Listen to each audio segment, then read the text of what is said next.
Sa previous video, tinalakay natin ang iba't ibang pharmaceutical measurements. Ngayon, i-apply natin yung mga conversion factors na nabanggit ng nakaraan. So, let's start with this problem.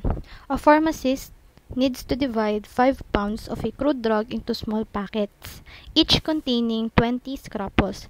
How many full packets can the pharmacist prepare? So, unang gagawin natin, yung pound gagawin nating scruple. So, dapat kabisado mo lahat ng conversion factors. Ikaw na bahala kung paano mo siya kakabisaduhin. Ang akin kasi ang ginagawa ko, natandaan ko siya yung first values niya, 23, 8, 12. Tapos, bababa na yon, grains, scruples, drams, ounce. Sa kabila, puro 1. Tapos, mag-adjust ka lang. Then, let's proceed to conversion. So, tatandaan mo, kapag mag-i-increase ka, pataas, multiply. Kapag pababa, divide.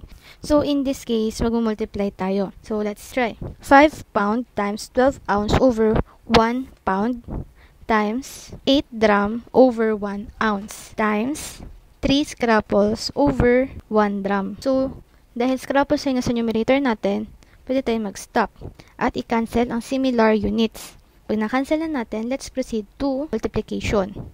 Then the answer we will get is 1,440 scruples. Pero hindi pa tayo tapos dyan dahil how many full packets ang hinahanap.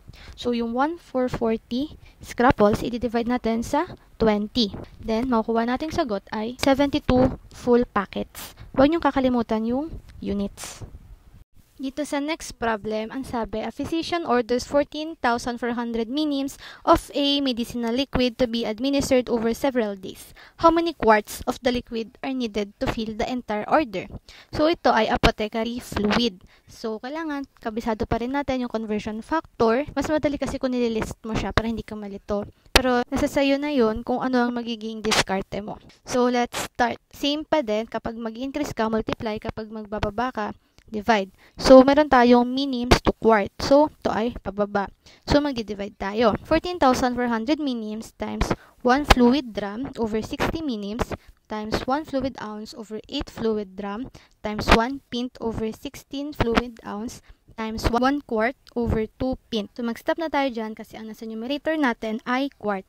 Then, cancel or similar units and proceed to division. Ang sagot ay 0.9375 quart. Pero may instances na 2 decimal places lang yung hinihingi, kaya magra-round up or round off tayo.